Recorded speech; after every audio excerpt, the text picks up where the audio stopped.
Hotep family. Hotep. I think I just unplugged my mic by mistake. So Hotep fam. You're tuning into the pro-black perspective on KWAZ radio. I see I already got a like. So make sure y'all drop some more likes. You know, we trying to go to 50 likes. All right. Anyways, this is a deep reading of the Wretched of the Earth. Episode 11 of 20, pages 120 to 132. Okay. You're on the KWAZ network. You're on the KWAZ radio network. And make sure you check out the other podcasts, including The Learning Curve with Revolutionary Matron, the Harsh Reality podcast, and of course, the Bitter Medicine podcast, right? So make sure you just take a seat, enjoy yourself, relax. We're reading The Wretched of the Earth. You can follow along. I'm sharing the screen so you can follow along, or you could just sit back, listen, if you're going on a drive or something, and you want to have some smart intellect, a long drive, you're going someplace, you're going to go visit somebody, who you shouldn't be visiting because it's a pandemic, but it's all good, right? Go learn yourself something, all right? So this is The Wretched of the Earth. We're on page 120. Let's go. The bourgeoisie, which increasingly turns its back on the overall population, fails even to squeeze from the West such spectacular concessions as valuable investments in the country's economy or the installation of certain industries. Assembly plants, however, are on the increase, a tendency that confirms the neocolonialist model in which the national economy is struggling. In no way, therefore, can it be said that the national bourgeoisie slows the country's development, that it is wasting the nation's time or possibly leading it into a dead end. But the truth is that the bourgeois phase in the history of the undeveloped country is a useless phase. Once this caste has been eliminated, swallowed up by its own contradictions, it'll be clear to everyone that no progress has been made since independence and that everything has to be started over again from scratch. This restructuring of the economy will not be based on the order set in place by the bourgeois during its reign, since this caste has done nothing else but prolong the heritage of the colonial economy, thinking, and institutions. So, you can't necessarily hate on that, So it's interesting, right? One thing you're going to peep from this socialist is more or less against the national bourgeoisie, not so much the bourgeoisie, okay? So he's saying, hey, look, we should actually get investments from the West, We should actually get installations of certain industries, but we're not getting that. Instead, we're getting, at best, assembly plants, right? Which is actually a good thing, but still, he's like, at best, assembly plants, and that class is only there to prolong the heritage of the colonial economy, thinking, and institutions. And that's really like the gist of it. Colonialism ended, but the system that stayed in place was maintained and prolonged by the national bourgeoisie, right? And I mean, in this sense, you also want to look at it like the managerial class. It's basically lower management took over for upper management. Long story short, lower management took over for upper management, but that makes sense. That makes sense. All right. So it is much easier to neutralize the bourgeoisie class since, as we have seen, it is numerically, intellectually, and economically weak. In the colonized territories after independence, the bourgeois caste draws its main strength from agreements signed with the former colonial power. The national bourgeoisie has an even greater chance of taking over from the colonialist oppressor since it has been given every opportunity to maintain its close links with the ex-colonial power. Where the bourgeoisie caste draws its main strength from agreements signed with the former colonial power. The national bourgeoisie has an even greater chance of taking over from the colonial suppressor because it has been given every opportunity to maintain its close links to the ex-colonial power. But deep-rooted contradictions share the ranks of this bourgeoisie, giving the close observer an impression of instability. There is not yet a homogeneity of caste. Many intellectuals, for instance, condemn this regime based on domination by a select few. In the undeveloped countries, there are intellectuals, civil servants, and senior officials who sincerely feel the need for a planned economy, for outlawing profiteers and doing away with any form of mystification. Moreover, such men, to a certain degree, are in favor of maximum participation by the people in the management of public affairs. So that's what it is right here. So, again, you want to look at it from a management perspective, okay? You want to look at it from a management perspective. What happens in a corporation if the upper management is gone, right? And the lower management stays, the lower management is there. So the lower management takes over for the upper management, right? And what people are intellectualizing is that maybe management should be broader. You know, maybe instead of having a limited number of upper management, everybody should be a part of management. Now, is that even practical or possible? Perhaps not. And that's really one of the issues that we see. You know, it's one of the issues that we see. So the revolutionary learning curve with the learning curve with the revolutionary matron says greetings. So peace, sister. I caught your podcast yesterday, and yeah, that David Walker was given to you. Oh, I'm actually waiting I'm excited to see what book you read today.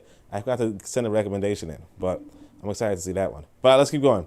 In undeveloped countries that acquire independence, there's almost always a small number of upstanding intellectuals without set political ideas. Let's see. In the undeveloped countries that acquire independence, there's almost always a small number of upstanding intellectuals without set political ideas who instinctively distrust the race for jobs and handouts that is symptomatic of the aftermath of independence. So this is actually a little bit convoluted. He's saying that in underdeveloped countries that acquire independence, there's always a small number of upstanding intellectuals without set political ideas who instinctively distrust the race, which race though, for jobs and handouts that is symptomatic of the aftermath of independence. The personal situation of these men, breadwinners for an extended family, or their life story, hardship, and strict moral upbringing explains their clear distrust for the smart Alex and profiteers. So you're saying there are some people who are upstanding who do not just want the handouts or whatever. These men need to be used intelligently in a decisive struggle to steer the nation in a healthy direction. Barring the way to the national bourgeoisie is a sure way of avoiding the pitfall of independence. The trials and tribulations of national unity. So barring the way of the national bourgeoisie is a sure way of avoiding the pitfalls of independence, the trials and tribulations of national unity, the decline of morals, the assault on the nation by corruption and economic downturn, and in short term, an anti-democratic regime relying on force and intimidation. But it also means choosing the only way to go forward, right? Okay. So, yeah, that's, like, maybe he'll explain it a little deeper. Because, again, this is, all right, here, for those of you who might be, so basically there are some individuals who can steer the nation in a healthy direction, right? And what they should do, it looks like, is to bar the national bourgeoisie, the lower management from upper management, so on and so forth. It is a sure way of avoiding, because essentially the national bourgeoisie are the pitfalls of independence, trials and tribulations of national unity, the decline of morals, the assault on the nation by corruption. They're basically corrupt. They bring corruption, economic downturn in the short term, and anti-democratic regimes relying on force and intimidation, right?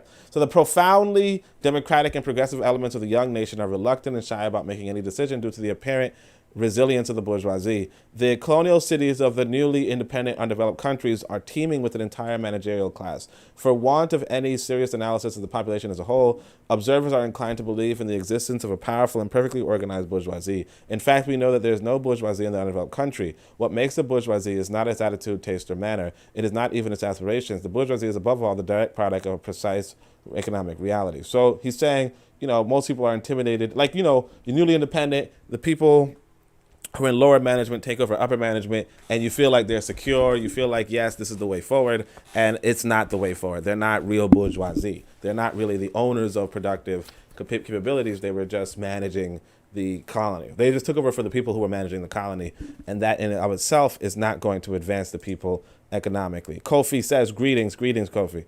All right, economic reality in the colonies, however, is a foreign bourgeoisie reality. So, yeah, exactly. So the precise economic reality is in the colonies is a foreign bourgeois reality. In the metropolitan bourgeoisie, represented by its local counterpart, which is present in the colonial towns, before independence, the bourgeoisie in the colonies is a Western bourgeoisie, an authentic branch of the metropolitan bourgeoisie from which it draws its legitimacy, its strength, and its stability. During the period of unrest preceding independence, indigenous intellectuals and business elements within this imported bourgeoisie endeavor to identify themselves with it. Theirs is wish to identify permanently with the bourgeois representative for representatives from the metropolis. This bourgeoisie, which is undeservedly and enthusiastically adopted the intellectual reflexes characteristic of the metropolis, which has alienated to perfection its own thought and grounded its consciousness in typically foreign notions, has difficulty swallowing the fact that it is lacking the one thing that makes a bourgeoisie: money, or even you could say capital. But the thing is that,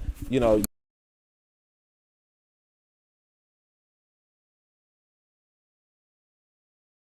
but you don't have the money of the foreigners, right? So the bourgeoisie of the undeveloped country is a bourgeoisie in spirit only.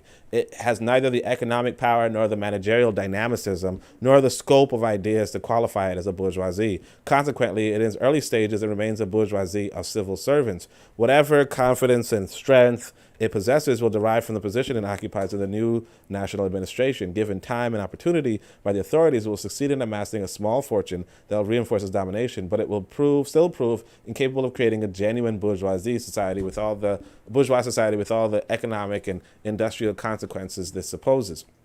The national bourgeoisie from the outset is geared toward intermediate activities.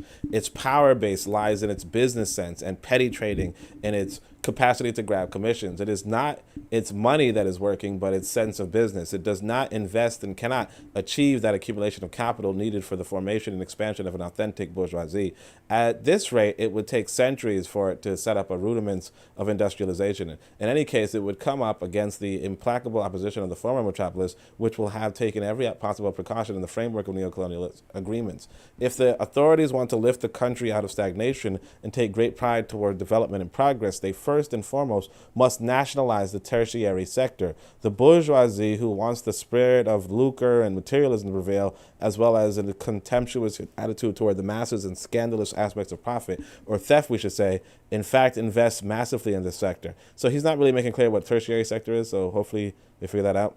Once dominated by the colonists, the tertiary sector is raided by the young national bourgeoisie. In a colonial economy, the tertiary sector is by far the most important. For the sake of progress, the decision to nationalize the sector must be made in the first few hours. But it's evident that such a nationalization must not take on the aspect of rigid state control. This does not mean putting politically uneducated citizens in managerial positions. Every time this procedure has been adopted, it was found that the authorities had in fact contributed to the triumph of a dictatorship of civil servants trained by the former metropolis, who quickly proved incapable of thinking in terms of the nation as a whole. These civil servants quickly began to sabotage the national economy and dismantle the national institution, while corruption, fraud, misappropriation of goods, and black market trafficking set in. To nationalize the tertiary sector means organizing democratically the cooperatives for buying and selling. It means decentralizing these cooperatives by involving the masses in the management of public affairs. All this obviously cannot succeed unless the people are politically educated. Previously, the need to clarify such a paramount issue once and for all would have been recognized. Today, the principle of educating the masses politically is generally taken for granted in undeveloped countries. But it is apparent that this basic task is not being honestly addressed. The decision to politicize the people implies that the regime expects to make popular support a condition for any action undertaken. A government which declares its intent to politicize the people expresses its desire to govern with the people and for the people. It should not use a language designed to camouflage a bourgeoisie leadership. The bourgeois governments of the capitalist countries have long since left this infantile phase of power behind. They govern dispassionately using their laws, their economic power, and their police force. Now that their authority is solidly established, they are not obliged to waste time with demagogic considerations. They govern in their own interests and make no nonsense about it. They have made themselves legitimate and are strong in their own right. So, all right. So he didn't say what tertiary sector is. So I was kind of reading through, figuring that he would go and explain that. So what I'm going to do is I'm just going to look up very quickly tertiary sector. Okay. I won't show you the screen because, you know, it's not that important to show the screen. Tertiary sector. So that's tertiary sector covers. All right. This is actually Wikipedia, I guess. So at first I was on the definition, but let me just go to Wikipedia. It says the tertiary sector of economy, generally known as the service sector, is the third of the three economic sectors of the three-sector theory. The others are secondary sector, which is approximately the same as manufacturing, and primary sector, which is the raw materials, right? The service sector consists of production of services instead of end products. So services, also known as intangible goods, include attention, advice, access, experience, and effective labor. The production of information has been long regarded as a service, but some economists now attribute it to the fourth sector, or the quaternary sector. Interesting. Production of information is the fourth sector. That's interesting. There's also culinary sector, which is the fifth sector, which is human services. So that's pretty interesting. So the tertiary sector of the industry involves the provision of services to other businesses as well as final consumer. Services may involve the transport, distribution, and sale of goods from producers to a consumer, as well may be happening wholesaling, retailing, pest control, or entertainment. The goods may be transformed in the process of providing service, as happens in the restaurant industry. However, the focus is on people by interacting with people and serving the customer rather than transforming the physical goods. So that's pretty interesting. That's pretty interesting. Let's see if I can go back to this chapter and this paragraph. So, where were we? So he says this. He says, let's just give you some context, right? Because this is actually a little bit complicated.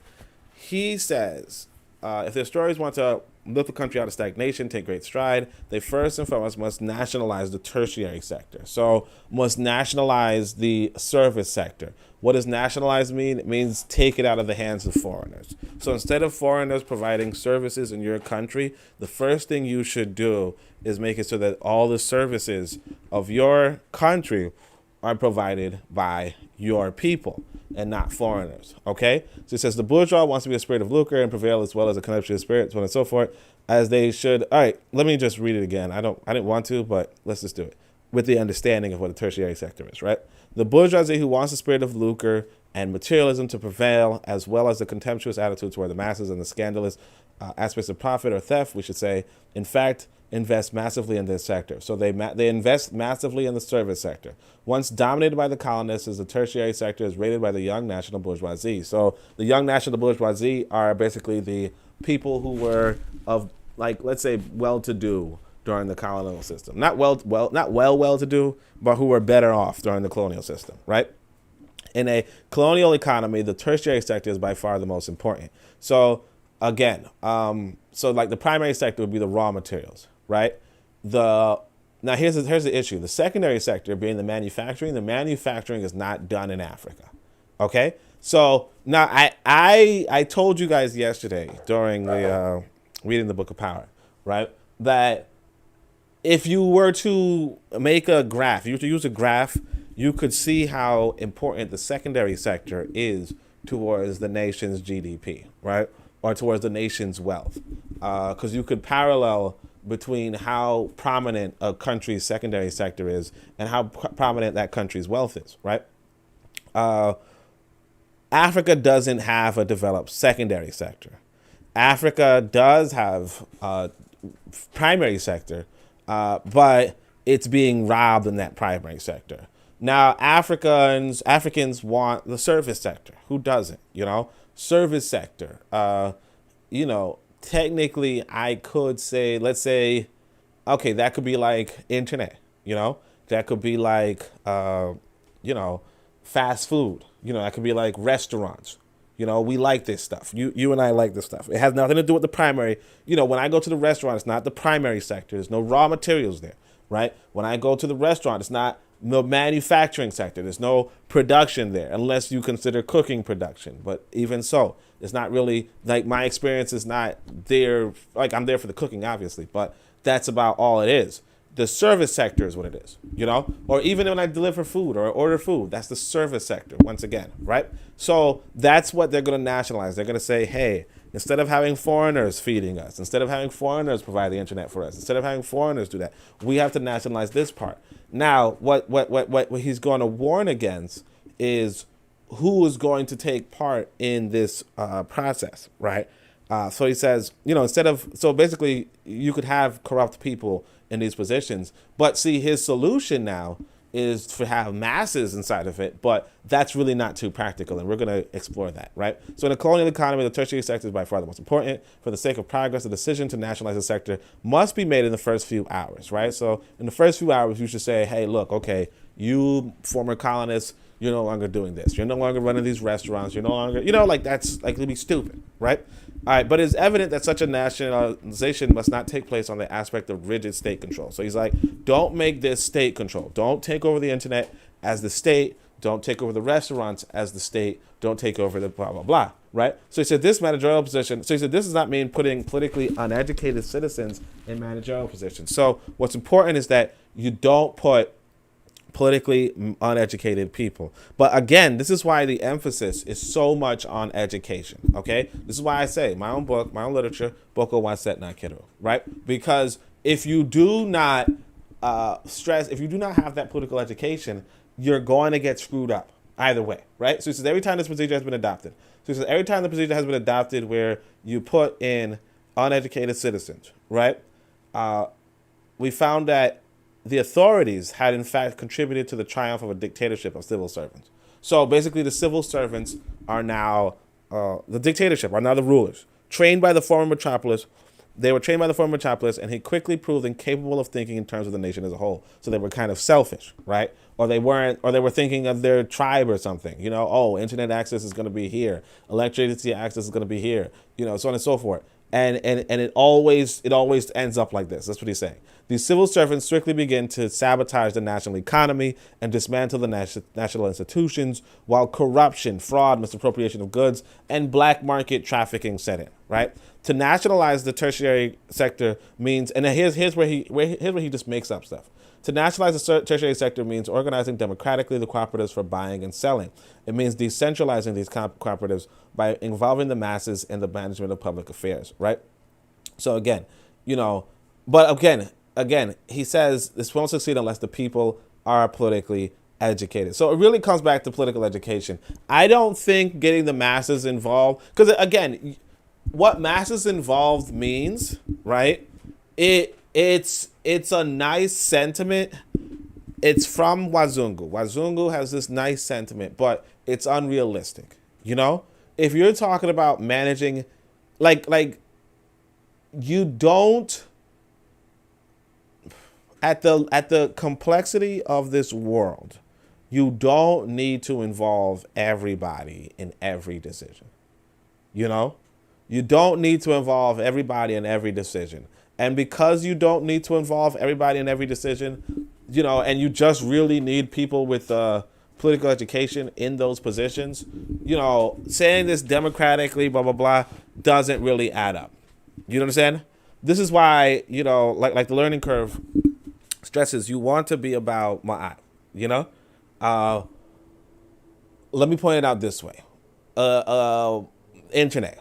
You know, let's say you have so much broadband or so much let's actually say that the internet covers a certain amount of land, right? It covers 20% of the population, and you can install more internet in some area to impact 10% more, right? And it could either be 10% more to the east or 10% more to the west, all right? So you have to make a choice between those two. Okay, you have to make a choice between those two. It don't make sense to make it a democratic thing, right? It doesn't add to anything to get 100% of the population involved in, and of course it wouldn't be 100%, but the thing is this: if it's not 100%, then the reality is, why bother to even make it that complicated? Why bother to demand that much more? If you can have a limited number of leadership, you know, like an elders council or something along those lines, that says, okay, yeah, sure, we'll expand this way today, and then, you know, I mean, we'll expand this way for this year, and then in 5 years we'll have enough capital to expand the next way, right? That's all you need to do. This whole, you know, well, let's make it democratic, let's make it open to the people, and it's like, yeah, that's all well and good, but you don't. It's a misunderstanding of how much reading and how much decision making goes into the political process. You know, if you were to go to, like for instance, when you're younger, you're told, like in America, like if you wanted to be a Supreme Court justice, you're told that it involves a lot of reading. You know, like if you're just litigating on certain cases, it involves a lot of reading. They say you should do it if you like reading. The thing is that if you're trying to make an informed decision on a court case, or even just a court case, you have to do quite a bit of reading. You have to do quite a bit of researching. And to make that reading and researching available, and not just available, mandatory to most of the population, you completely misunderstand how important the political occupation is, how important the politician's occupation is. Because if you just want to farm, if you just want to drink, if you just want to play video games, if you just want to stream video games, if you just want to watch movies, if you just want to direct movies, all of that, demanding that you also manage the whole country or manage the tertiary sector is stupid.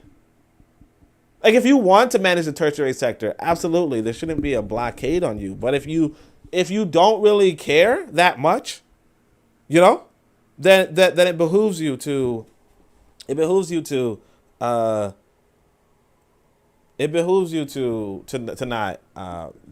try to expand it or whatever. So anyway, but I think that should be clear. So today, the principle of educating the masses politically. So yeah, you can educate the masses politically, but again, it's just not realistic. The decision to politicize the people implies the regime expects to make popular support a condition for any undertaking. A government which declares its intent to politicize the people expresses its desire to govern the people and for the people. It should not use a language designed to camouflage the bourgeoisie leadership, so on and so forth. So again, that's just the issue that most of us should have with socialism. Kofi says true. Yeah, facts. All right. So the bourgeois caste of the newly independent country has not yet attained either the cynicism or the serenity on which the old bourgeoisie based their power. Oh yeah. So here he was talking about, and this is what the socialists do. They like the capitalists. You know, he's talking about the bourgeois government of the capitalist country have long since left their infantile phase behind, the phase of, using flowery language. They just do whatever they want to do, but they earn the right. You know, see, like he's like they're legitimate and are strong in their own right. You know, like what? All right. Anyway, the bourgeois caste of the newly independent countries has not yet attained either the cynicism or the serenity on which the old bourgeois based their power.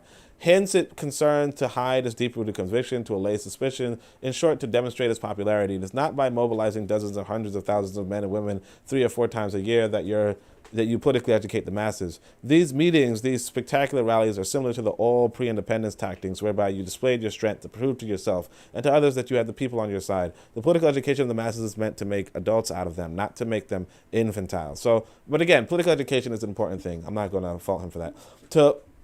He's saying that the politicians are, doing rallies to keep the people engaged and enjoy them and all that kind of stuff. And yeah, okay, but that's what you're supposed to do. You know what I mean? Like, that's what you're supposed, like the idea that, yeah, obviously you do want to politically educate people, but it's, don't try to dismiss the human element. Like the thing is this, that people do not realize that, not everybody.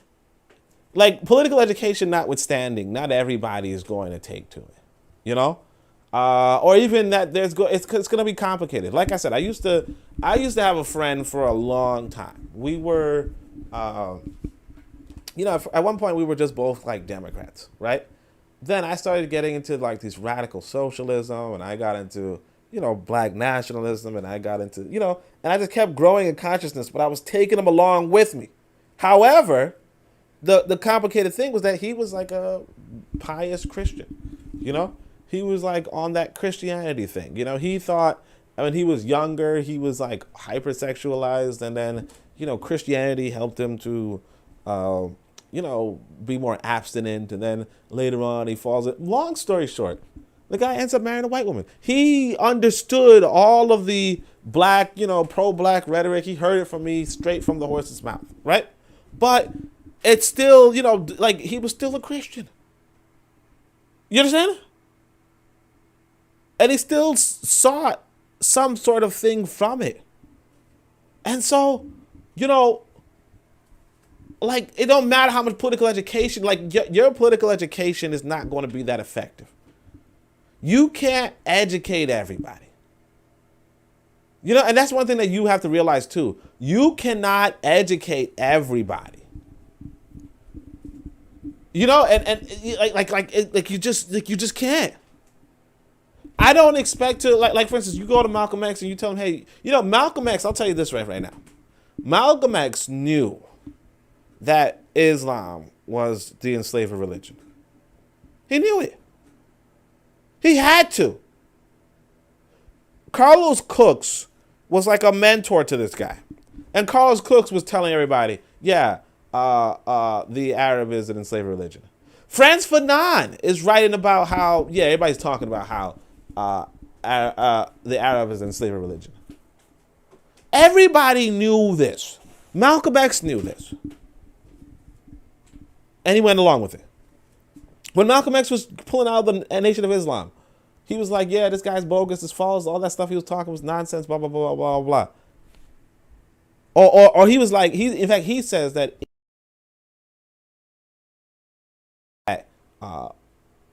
Elijah Muhammad was a prophet or something like that, or like the messenger or something like that.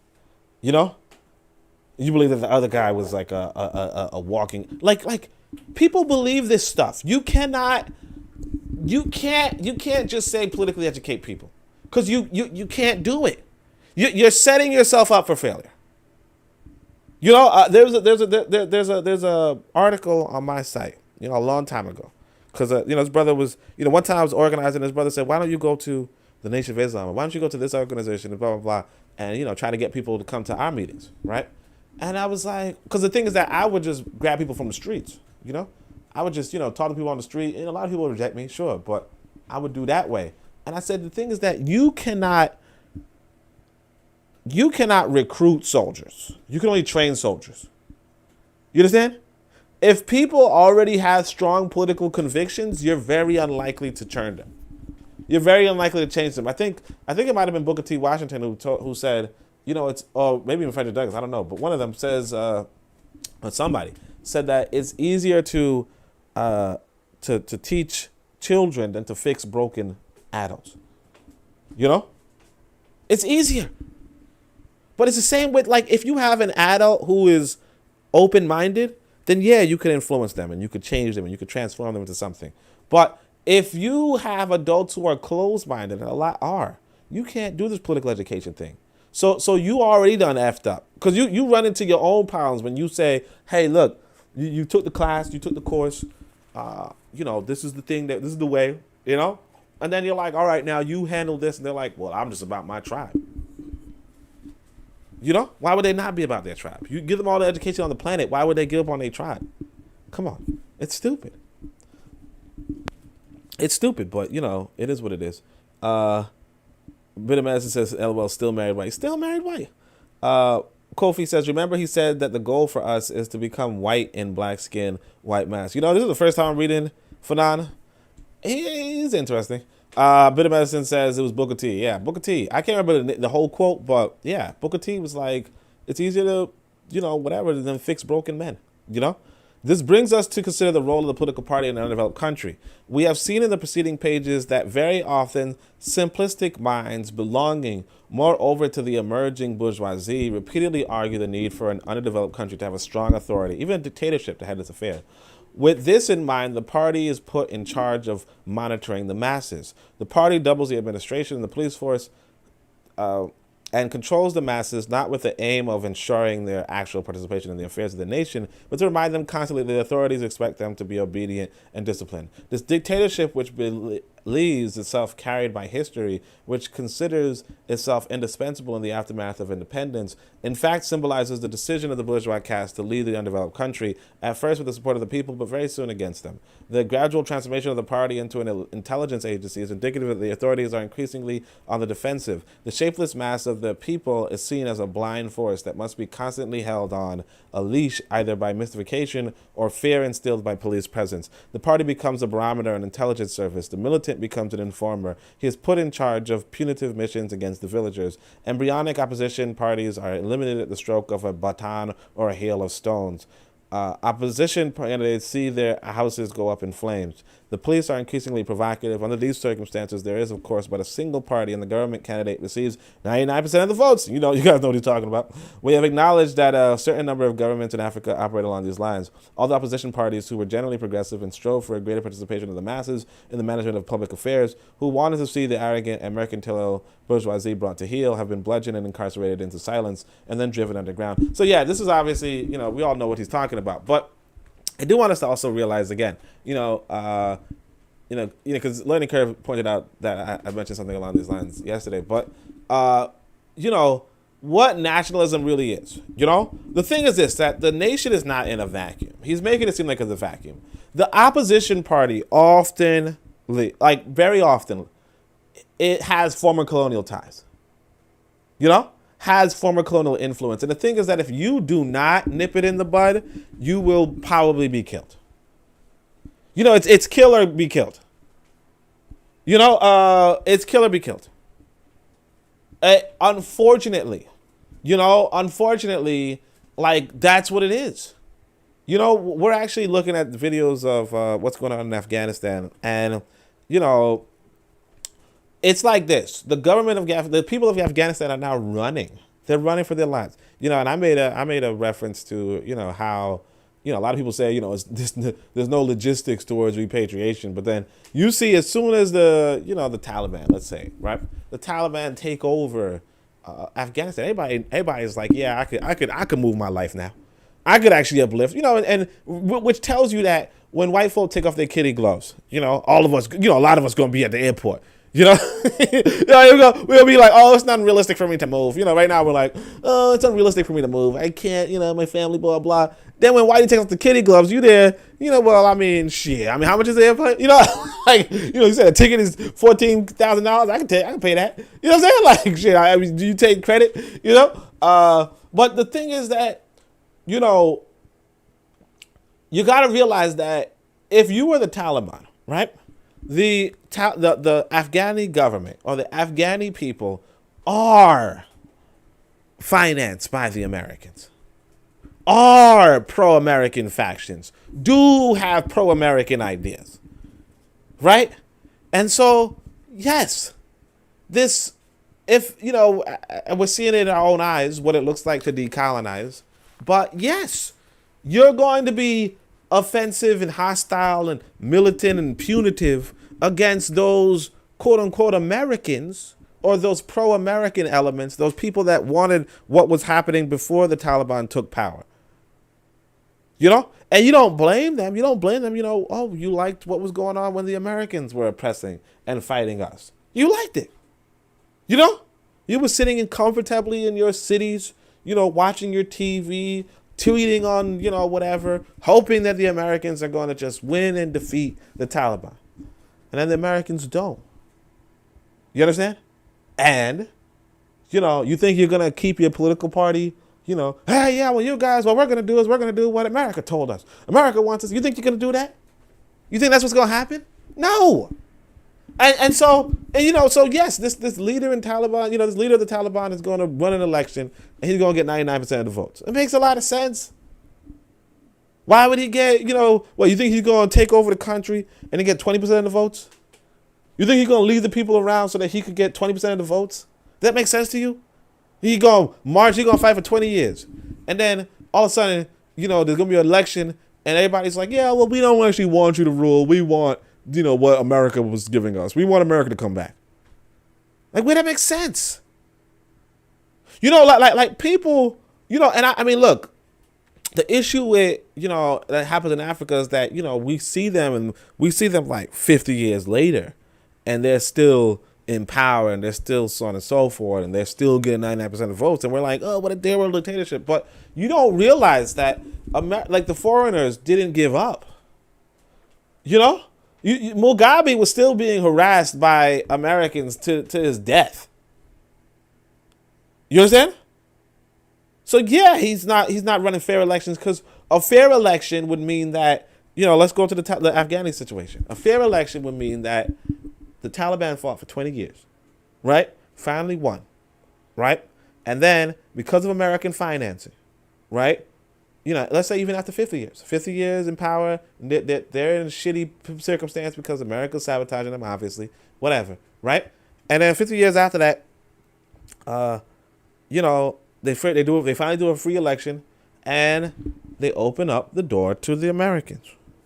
So then you fought for 20 years, you lost your life, you lost your family, you lost children, you had to put explosives on children, you did all that stuff, you were bombed, your cousin, your aunts, your everything, right? Did all that for what?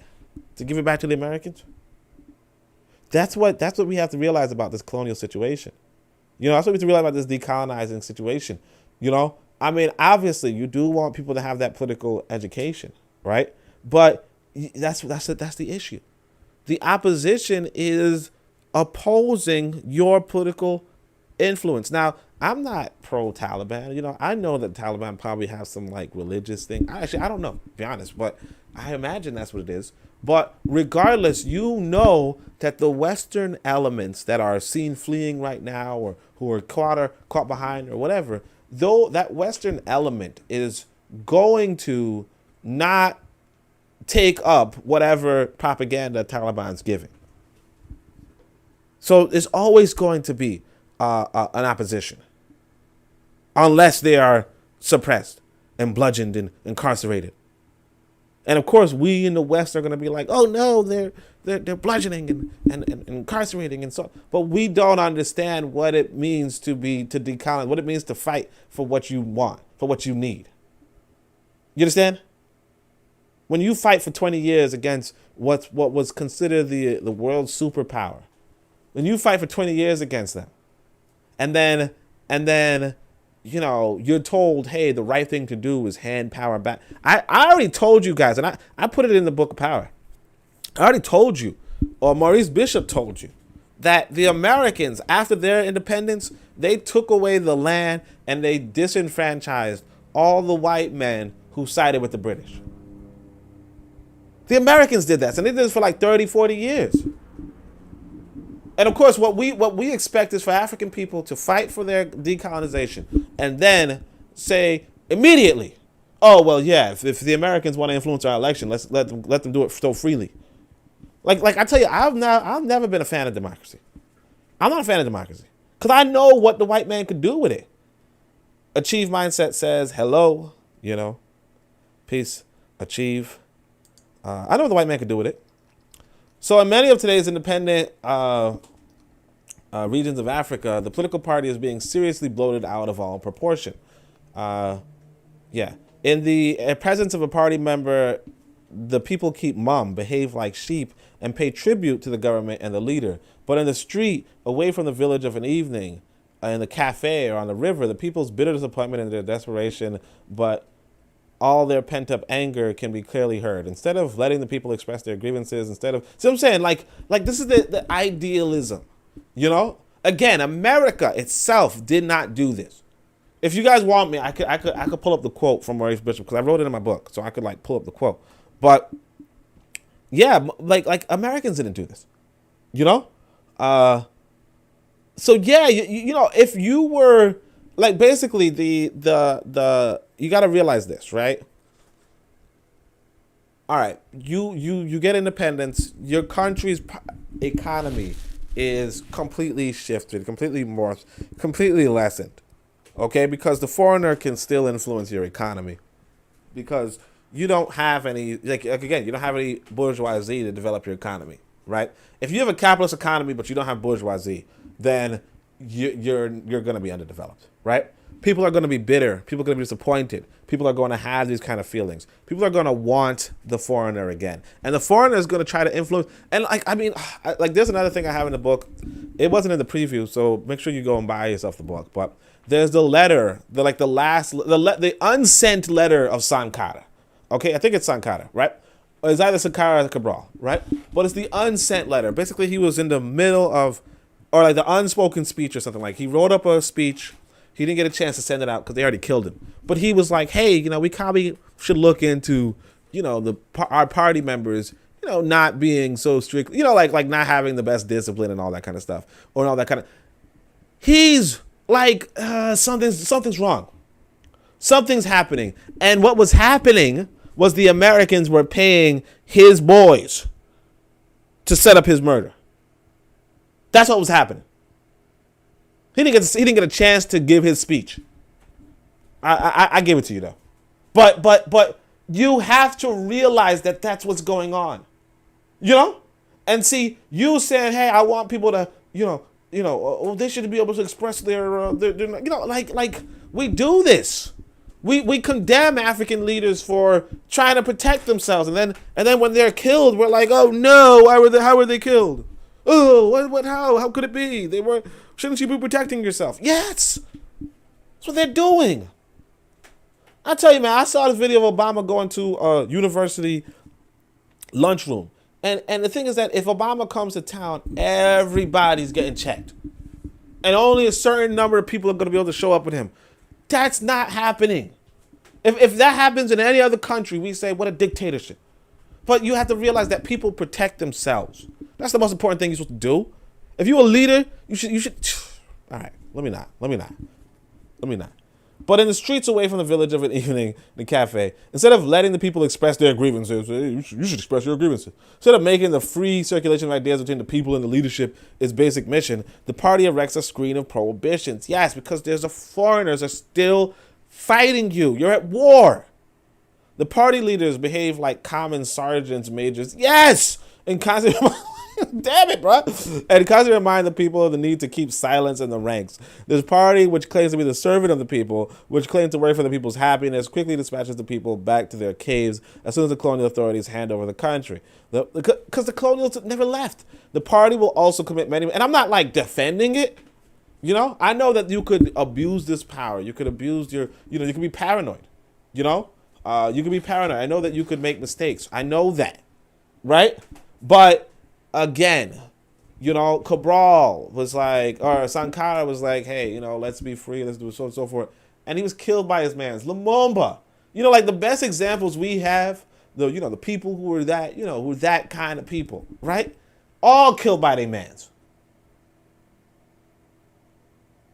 And the brutal dictators were like, man, they've been in power for 40 years. Yes. Think about that. Why is it that the good guy is getting killed and the bad guy isn't? And then I know some people might be like, well, because they're working with the foreigners. No, it's because they're not letting the foreigners do. I mean, look, look, everybody was working with foreigners, obviously. Okay? I don't agree with working with foreigners. I'm not saying that. Right? But everybody was working with the foreigners. Okay? The thing is this. If you do not suppress the foreign influence, I mean, like, here's the thing. If you, all right, so I'll say this, though, because there are people who were puppets and were working with the foreigners, and therefore foreigners not trying to kill them. Okay? That's the case. But again, you have to look at it from that perspective and more. That is to say, the foreigner, like the example, the good example would be the man in Cuba, right? Castro, okay? Castro not working with the foreigner, okay? But he plays it smart. And because he plays it smart, he gets to keep going. He gets to keep going how it is, all right. Anyhow, let's see. So the party will commit many mistakes regarding national unity. For example, the so-called National Party operates on a tribal basis. That's unfortunate. It is a veritable ethnic group which has transformed itself into a political party. Into a party. This party will readily proclaim itself national, which claims to speak in the name of the people as a whole, secretly and sometimes openly sets up a genuine ethnic dictatorship. Yeah. We are no longer witness to a bourgeoisie dictatorship, but to a tribal one. The ministers, private secretaries, ambassadors, and prefects are children from the leaders' ethnic group, sometimes even directly from this family. But again, we have to understand this too. Like, one of the things with these African countries that they're huge, and you have to expect that them, or the people who they know the morals of, in a sense, I think it's blindly optimistic, again, because you don't have that political education in place. So it's blindly optimistic for people to just dismiss their ethnic groups. I mean, it would be nice, but yeah, it'd be nice. It would be nice. And here, you're in Africa, you know 2 languages pretty much. I mean, let's say you know 2 languages, right? It's kind of a stretch. It makes a lot of sense. It makes a lot of sense. Again, how else can I say it? You run for political office, you get you get investments, you get donors. Those donations are likely from your ethnic group, because you're from this community and you're like, hey, I want to run for national office, right? Like it's really not. It's like a no-brainer here. I'm not even like, I get why it's a critique, but yeah, I get why it's a critique, but it's because the people are already ethnic and tribal, you know. So if because I know for instance, I wherever I go in Africa, or people in Africa will tell you that if you're running for office in whatever, like, people probably won't vote for you. Like, if you're from the diaspora, people will very unlikely vote for you, because like if somebody from their ethnic group is running, they'll probably vote for that person. Not just that, if I'm looking for donations or whatever, right? I would have to look for donations in like a foreign land. And then somebody else would have to look for donations in their own tribal community, in their own ethnic group, you know? So their ethnic group is not going to donate to two different, like, it's just, like, it sucks, but it makes sense, you know? Again, you don't have the political education in place.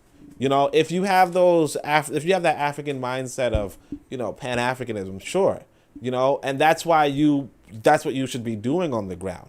You should be promoting the Pan-African message. You know, that's probably the most important thing to do. Get the Pan-African message and the Pan-African wealth. You get that Pan-African message, Pan-African wealth. When I go to Africa, I don't have to go to the chief of the Yoruba, you know, to get a donation. I don't have to go to the chief of the Luo to get a donation. You know, I could just go to the local Pan-Africanist. And they're like, yeah, you about that Africa? Hey, I got you. And then I could run against these other groups. And if we're like in numbers as Pan-Africanists, we can win these elections. You know, if we're that influential in ideology, we could win those votes. You know, people be like, you know what? Usually I vote for my Yoruba, but you know what? These people have a message that's going to come across. I like it. I like how they're saying it. I like how they rally. I want that. You know, that's what you have to do. Like, it's really not that complicated. But let's continue. We're no longer a witness to a bourgeois dictatorship, but a tribal one. The ministers, private secretaries, ambassadors, and prefects are chosen from the leader's ethnic groups, sometimes even directly from his family. Like, obviously, you're going to choose somebody in your family. You know, it makes sense. Like I'm raising my son right now. You know, it's like, yeah, you know, you might call it nepotism, but like, I don't mind if my son has a political office because I could trust this dude. You know what I mean? I could trust this dude. You know, you asking African people, you know, on the continent to trust like the other ethnic group that was, like, as far as they know, we're at war with them for like, you know, for like 500 years. You know what I mean? Like, you know. Anyway, sometimes even directly from this family. And I'm just playing, you know, obviously. These regimes, based on the family unit, seem to repeat the age-old laws of endogamy. And faced with this stupidity, this imposture, and this intellectual and spiritual poverty, we are left with a feeling of shame rather than anger. The heads of government are the true traitors of Africa, for they sell their continent to the worst of his enemy, stupidity. So again, he just said that that's stupid. But again, like, government is about trust, you know? Government is about trust. Yeah, government's about trust. You know, it's seemingly stupid. Like, again, there are things that don't make sense until you're there. Not to say that I'm there, not to say that Fanon isn't there, although he wasn't, but still, there are things that just make sense when you're there. You know, you have to have empathy when you're reading or when you're looking at other people and what they do, you know? Like saying that somebody else is better qualified, you know, like I said, you know, let's say I put my son in some position, right? Saying, oh, well, you know, your son's not as qualified as you know, this other gentleman. But I don't know where that gentleman's from. You know, he's not as qualified as this American gentleman. That's fine. Okay, you give the American gentleman a chance. Turns out he's a spy for the Americans. What? The American gentleman was a spy for the... Like, you get what I'm saying? Like the one thing you could say is that, oh, I know my son ain't no damn spy. You know what I'm saying? You know what I'm saying? Like, unless you don't know who your son is, you know damn well your son ain't no damn spy, right? But if you talking about, you know, just so rando, you know, just showed up. Wait, where do you come from? Oh no, I just came and I'm a very qualified and blah blah blah. Yeah, like this is what happens to America when it comes to like they always be telling you, oh yeah, China's stealing this secret or that secret. You know, some Chinese person gets national clearance and then suddenly China got all the secrets. You know? This happens all the damn time. You know, was this Chinese person the best qualified? Absolutely. Math skills on point. This on point. That science skills on point. But who was he loyal to? You know, you say it's dumb. You say it's stupid. But you got to realize that, you know, especially if you have a government, you have to have some trust. You have to have some loyalty. You know? You're like, hey, we're gonna develop this area. You know, we're gonna develop this area, but don't tell anybody. Oh, well, look, shit. You know, we telling everybody, like, you know, we be sitting down and then Nixon, you know, we got secret recordings of Nixon talking shit about black folk, right? And it's like, who walked into his office and recorded him? Like, he don't want, like, the guy might have been really qualified, really qualified, but just hiring that dude, because his cousin wouldn't have done that. You know, his cousin ain't got no reason. I mean, if he liked his cousin, or if they cousin, yeah, I'm saying, like, it's trust. This trust is deep. Trust is deep. You know, you think of your own situations, but trust is deep. You know, it's not stupid. I mean, it sucks if they're not too qualified, but that's why, again, you have to go about this political education. That's why, again, you have to have the specialist education. You know, that's what I believe the program for adult education is going to be, which is, you know, you have people really versed in political, in the politics. You know, it's like I'm wondering what my next book should be, or my next book should be, right? But I really, like, at first I was thinking of that, you know, like going into the education process of, you know, specialist education. But, you know, we'll see what happens. Let me check the comments. No other comments, but, you know, appreciate everybody for being here. I see all the likes. I'm liking it. You know, we trying to go to 50 though, right? I gotta laugh every time I say that. All right. Anyway, so this tribalization of power results much as one would expect in regionalist thinking and separatism. Results in regionalist thinking and separatism. So that's what we see in you know, Nigeria today. Decentralizing trends surface and triumph. The nation disintegrates and is dismembered. The leader who once cried African unity and thought of his own little family awakes to find himself saddled with 5 tribes who also want their own ambassadors and ministers. And as irresponsible, oblivious, pathetic as ever, he cries treason. We have many times indicated the very often detrimental role of the leader. This is because in certain regions, the party is organized like a gang whose toughest member takes over the leadership. The leader's ancestry and power are readily mentioned, and in a knowing and slightly admiring tone, it's quickly pointed out that he inspires awe in his close collaborators. In order to avoid these many pitfalls, a persistent battle has to be waged to prevent the party from becoming a compliant instrument in the hands of a leader. Leader comes from the English verb to lead, meaning to drive in French. The driver of the people no longer exists today. The people are no longer heard and do not need to be driven. If the leader drives me, I want him to know that at the same time I am driving him. The nation should not be an affair run by a big boss. Hence the panic that grips government circles every time one of their leaders falls ill, because they are obsessed with the question of obsession. What will happen to the country if the leader dies? The influential circles, who in their blind irresponsibility are more concerned with safeguarding their lifestyle, their cocktail parties, their paid travel, and their profitable racketeering, have abdicated in favor of a leader and occasionally discovered the spiritual void at the heart of the nation. The translator, the original Fanon uses the English word leader and compares it to the French word conduire. So a country which really wants to answer to history, which wants to develop its towns and the minds of its inhabitants, must possess a genuine party. The party is not an instrument. Hold on a second.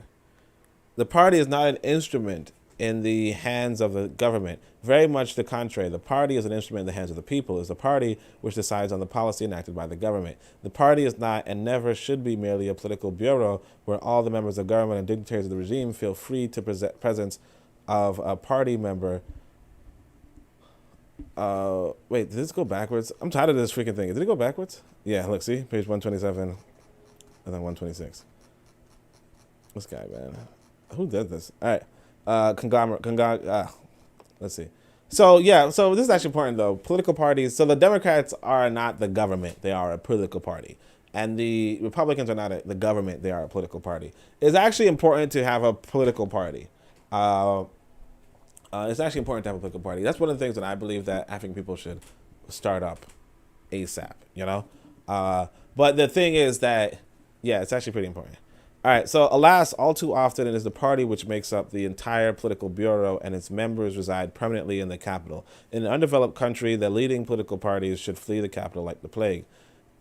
With the exception of a few, they should reside in the rural areas. Centralizing everything in the capital should be avoided. No administrative pretext can justify the bustle of the capital, already overpopulated and overdeveloped compared with the 9/10 of the territory. The party must be decentralized to the limit. This is the only way to receive regions that are dead, the regions that have not yet woken up to life. So, to revive regions that are dead. So, obviously, like this is just ridiculous. The political party. Why would the political party not be in the capital? Doesn't make much sense. He's saying they should be in the rural area. Why though? He doesn't really say. He says you should centralizing everything should be avoiding. No, you do want like decentralized government. Yeah, decentralized government is not as efficient as you may think. Okay, again, if you're dealing with a large threat, you want a centralized government. If like for instance, if you have to get 100,000 soldiers ready, right? Because you have 50,000 soldiers 80,000 soldiers at your border. You want to have 100,000 soldiers ready, but you're separated into 5 factions of 20,000, right? Then you need those 5 factions to agree to send the 20,000, right? Whereas if you had one central authority, you would just need that one person to agree to send that 100,000, right? And usually they would, right? Going to the 5 or even let's say 10, 20, 30, because you're really decentralized, right? You're going to show up to this battle that you could have easily won. There's 80,000. You're probably going to show up with 60,000 and you're going to lose. And then you're going to end up fleeing the capital like those Afghani, right?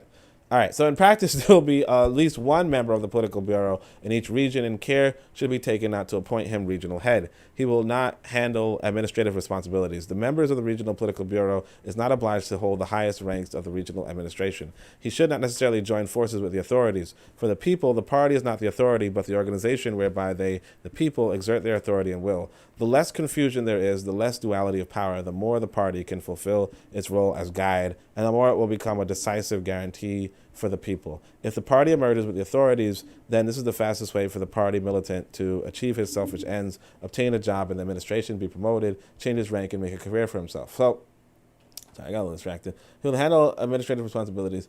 Members of the regional political party are not obliged to hold the highest ranks in the regional authority. You should not necessarily join forces with the authorities. For the people, the party is not the authority, but the organization whereby the people express their authority and will. The less confusion, less duality. I mean, look, I'll just tell you guys how the Democrats operate. So the Democrats have Democratic clubs across America, okay? Anybody can go into these clubs. And they're local groups, they're local assemblies where you can kind of forward ideas that you think is good for the community or you think is good for the nation or whatever, right? And these people will then occasionally send representatives to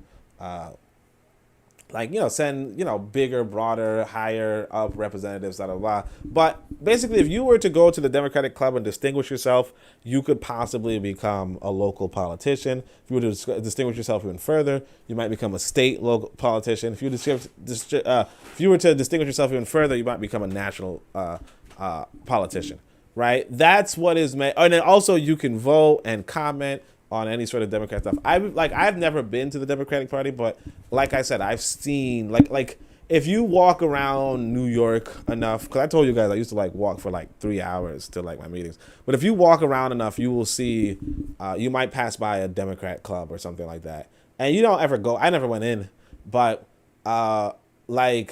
it makes sense. So yes, people can come together and they know their people and then blah, blah, blah, blah. And then eventually you can get better political appointments if you know the people involved in the political life of the country. That is as close to people party as it is. Most people, like myself included, just walk by that political party, We just walk by the building. So we're not going to be influential in the affairs of the political life, right? I imagine if I did go in there, I'd probably have to volunteer. I'd probably have to do this, and I probably have to, a lot of stuff that I'm not really about, So But that's what it is. Like, yes, the political parties, like if you have a political party like that, uh, that's one thing. But of course, again, the political parties also have their own creeds, also have their own platforms, also have their own principles, and that's something that you should articulate for African people in general. I would say that because like I said, I advocate for Boko or whatever. Boko could do something like that. Boko could do something like that. Could have political parties where people who want to be involved in political affairs can go and coordinate with regions and so on and so forth. But what Fanon is also saying is that that's not what it's like in Africa. And in Africa, it's not like that. He's not saying it's not. He's not saying what it's like in America or whatever. But he's saying that you're the other example that a lot of us suspect is the Democrats are just just in power already. Like they don't really meet up with the people. They don't really talk to the people. They don't really engage the people. They just have the power. And because they just have the power, like that's it. And it might be like that when you have only one political party too.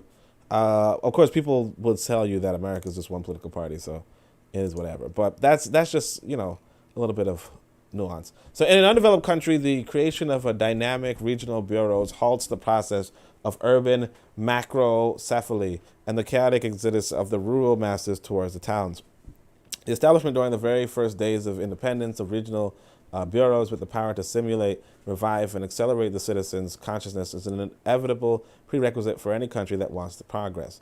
Otherwise, the party leaders and dignitaries of the regime congregate around the leader. The administration swells out of a proportion, not because it is expanding or specializing, but because more cousins and more militants expect a position and hope to slip into the works. And the dream of every citizen is to reach the capital, to have his piece of the pie. The towns and villages are deserted. The unaided, uneducated, and untrained rural masses turn their backs on an underwarding soil and set off for the urban periphery, swelling the lumpen proletariat out of all proportion. So, yeah, again, process of Machiavelli and so on and so forth. The establishment of during the very first day of independence.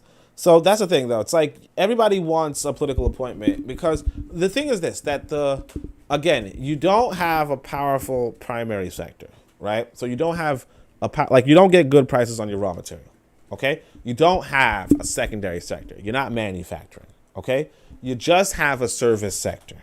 Okay, that service sector, and of course that service sector is towards whom? The people with the money, and who has the money? The government, because the government is going to be the governments in Africa, the governments in Africa, let's say, are run by loans and donations. Okay, like a lot of people would say, hey, we pay our taxes. Yeah, you pay your taxes as a lumpen proletariat. You're not really paying that much. You're not really giving that much. What's giving that much is Germany. What's giving that much is Italy. What's giving that much is America. Okay? So this money comes in, and that's where you look for opportunity in the capital because the economy was never developed. Okay? The economy was never developed, and you crushed your chances at the primary sector. And not just that, all the white folk who were kicked out left a bunch of vacancies. So yes, the city is going to be swelled up, and people are going to be looking for opportunity, and they're going to end up being beggars, lumpen proletariat, beggars, right? Or beggars and criminals. So it's just another national crisis is looming. We believe, on the contrary, that the interior, the back country, should be given priority. In the last resort, moreover, we see no drawback to the government convening elsewhere besides the capital. Now, again, that's just stupid. The capital is where, like, what? I mean, unless he's talking about the port. But the capital is where the government would meet up. That's like what? I mean, I'll say it this way. So, because like I said, I don't really know America too well, but I could use the example of New York used to be the capital of America, right? Then they moved it to D.C. But again, the governors, the politicians live in D.C.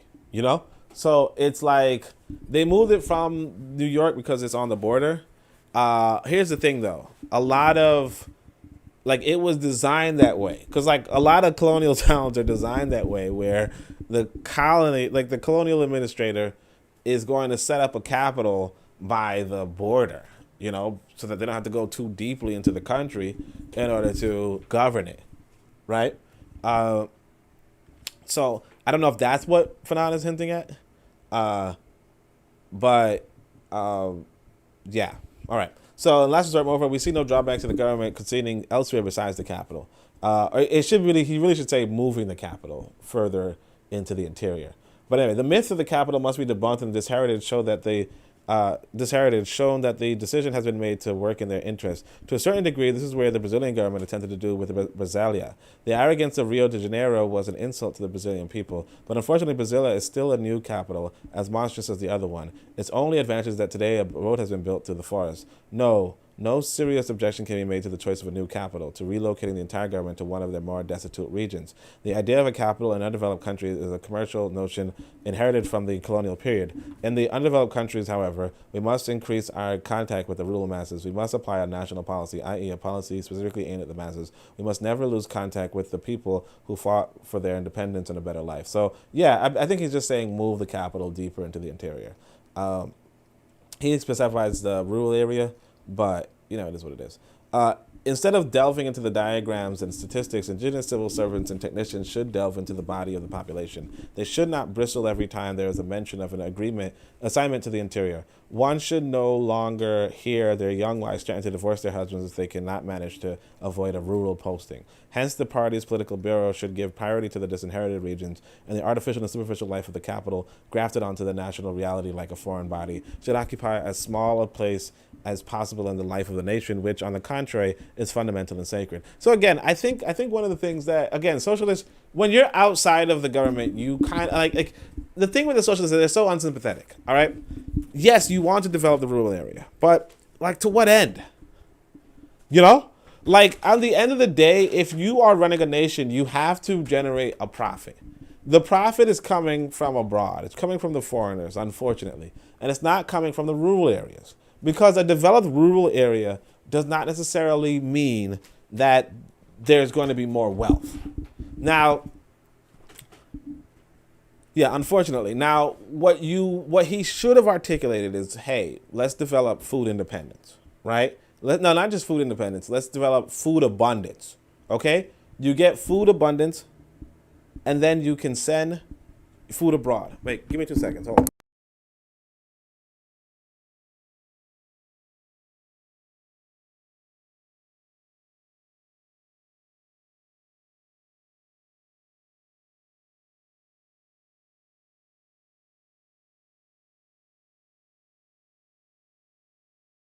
Yeah, you want to be able to export food, okay? You want to be able to export food. So you want food abundance. That's what you want. So if he was saying emphasize food abundance, that's one thing. But simply just saying develop the rural areas, it doesn't make much sense. What are you developing them for? Again, you want to develop them for food abundance, but that also is going to be transforming their economy. Because a lot of people are not doing food abundance. A lot of them are not even doing food independence. It's complicated, but it's very complicated. But again, you'd want to emphasize and stress that. Let's see. All right. In an undeveloped country, the party must be organized in such a way that it is not content merely to stay in touch with the masses. The party must be the direct expression of the masses. The party is not an administration with the mission of transmitting government orders. It is a vigorous spokesperson and incorruptible defender of the masses. In order to arrive at this notion of a party, we must first and foremost rid ourselves of the very Western, very bourgeois, and hence very disparaging idea that the masses are incapable of governing themselves. Experience has proven, in fact, that the masses fully understand the most complex issues. So let's see this, because I'm actually not convinced that the masses could govern themselves, in a sense, right? Or let's just see what he says, right? He says, one of the greatest services the Algerian Revolution has rendered to Algerian intellectuals was to put them in touch with the masses, to allow them to see the extreme, unspeakable poverty of the people, and at the same time witness the awakening of their intelligence and development of their consciousness. The Algerian people, that starved, illiterate mass of men and women who for centuries were plunged into incredible darkness, have resisted the tanks and planes, the napalm and the psychological warfare, but above all, the corruption and brainwashing, the traitors and the national armies of General Belenese. The Algerian people have stood firm in spite of the weak-minded, the fence-sitters and the would-be dictators. The Algerian people have stood firm because their 70-year struggle, 70 years, has opened up spheres they never even dreamed of. Today, Arms factories operate deep in the Jebel, several meters underground. Today, meters underground. See that? Today, people's tribunals function at every level, and local planning commissions carve up the large agricultural states and draw up the Algeria of tomorrow. An isolated individual can resist understanding an issue, but the group, the village, grasp it at disconcerting speed. Of course, if we choose to use a language comprehensive only to law and economics graduates, it will be easy to prove that the masses need to have their life run for them. But if we speak in plain language, if we are not obsessed with the perverse determination to confuse the issue and exclude the people, then it will be clear that the masses comprehend all the finer points in every artifice. Resorting to technical language means you are determined to treat the masses as uninitiated. Such language is the poor front for the lecturer's intent to deceive the people and leave them on the sidelines. Language is endeavor to confuse in a mask behind which looms at an even greater undertaking to dispossess. The intention is to strip the people of their possessions as well as their sovereignty. You can explain anything to the people provided you really want them to understand. And if you think that it can be dispensed with, then on the contrary, there'll be more of a nuisance to the smooth running of the many private and limited companies whose aim is to push them further into misery that is no to be said. All right, so he doesn't actually justify his claim, okay? He doesn't justify his claim. He just kind of complains that people made the complaint, which is, that's the thing with the socialists. It's like they don't justify, like, if he says, can the masses go to war? Yes, absolutely. That makes sense. You know, who else would? Right? Right? But to say that they can govern themselves and then give examples of how you have to dumb down the language for them, and, you know, that's not to sound, you know, degrading or anything, but that's what he's saying. He's saying you could, don't resort to technical language for the uninitiated or whatever, right? But make it simple, make it so that they can learn, right? You're already drawing, like, if you're saying this, you're already drawing a separation between them and you. And you're saying that you are higher than them. Like, you're already forming a hierarchy to the point where you say, hey, I know all the answers. I'm going to give them the answer keys. I'm going to give them the answers, and I want them to tell me the answers right back. And then we're going to go with what they say. But it's like, why do you even go through that? What's the point? When you say that the masses are governing themselves, are they really governing themselves, or are you governing the masses vicariously? You understand? That's the question. So if you think you can perfectly govern a country without involving the people, if you think that by their very presence the people confuse the issue, that they are a hindrance or throw their inherent unconsciousness an undermining factor, then there should be no hesitation. The people must be excluded. Yet when the people are asked to participate in the government, instead of being a hindrance, they are the driving force. We Algerians, during the course of the war, have had the opportunity, the good fortune of fully grasping the reality of a number of things. In some of the rural areas, the political military leaders of the revolution found themselves confronted with situations that required radical responses. We shall now address some of these situations. So again, you know, government is like, hey, let's build this road, let's repair this road, let's build this school, let's hire these teachers, let's pay these teachers this amount of money, let's hire these police officers, let's make sure the police officers have this, let's hire these police officers, let's give them this much, let's have these judges, let's open up a new court office. You know, there's a lot of concerns. Like, go read through, like, because I'm in New York, so go read through New York City's budget. You know, it's like, I think it's like $20 billion, and they have to, they really show you everywhere they put this $20 billion, or everywhere they expect to put this $20 billion, right? That's a very select occupation. It's not like, you don't do that with the people. You know, you don't waste their time. You know, could I do it? Sure. Could you do it? Sure. Right? Could my mother do it? Probably not. You understand? That's what it is. You know, could my brother do it? No, not even. You know, like, it's okay. It's okay, because if it's done by the right people, that's what you really have to worry about. If it's done by the right people, then it will be done right, regardless. But to say, hey, you know what? You know, everybody and their mama, right? Come on. But anyway, 1956 and 1957, French colonialism put certain zones off limits, and travel in these regions were strictly regulated. The peasants were no longer able to travel freely into towns to buy fresh provisions. During this period, the local grocers made huge profits. Tea, coffee, sugar, tobacco, and salt reached exorbitant prices. The black market flourished, and became particularly brazen. The peasants who could not pay cash mortgaged their crops, even their land, and even carved up the family property piece by piece. The next resort was to work solely to pay their bills at the local grocers. As soon as the political commissioners realized the risks involved, they reacted immediately. Consequently, a rational system of supply was established. In town, the grocers were obliged to buy from the government wholesalers, who gave him an invoice detailing the price of the goods. When a retailer arrived back in the door, he had first to report to the political commissioners, who checked the invoice, fixed the profit margin, and set the selling price. The resale price was displayed in the shop, and a member of the door, a kind of inspector, was on hand to inform the fellow of the exact price the goods had to be sold. The retailer, however, very quickly discovered a loophole, and after 3 or 4 days declared he had run out of stock. He resumed his underhand dealings and continued selling on the black market. The reaction by the political and military authorities was immediate. Large fines were charged, and the money collected was paid in the village coffers to finance either charity works or works in the interest of the community. In some cases, it was decided to close down the shop for a while. In the event of a second offense, the business was immediately taken over and run by an election management committee on a condition the former owner was paid a monthly allowance. Okay. So I guess he's just describing war profiteering during, French sabotage of Algeria, and how I guess the government came through, or the people came through, or whatever. Again, this is not an example of government, but it's something. It's a misnomer. It's definitely a misnomer. But anyway, that's actually page 132, as far as I was told to go, as far as I wanted to go. So, I mean, and look, Melanin 100% just showed up and said shalom, but, it is what it is. Thank you, everybody, for coming through. Thanks for listening. And, of course, I'll hear from you all another time.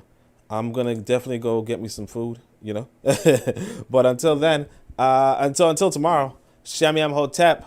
Oh, and actually, I want to say this. Tomorrow, I'm going to have that Garvey lecture. So make sure you guys stay subscribed, as well as, click on the Discord button below and join the Discord so you can get a notification as soon as it comes out.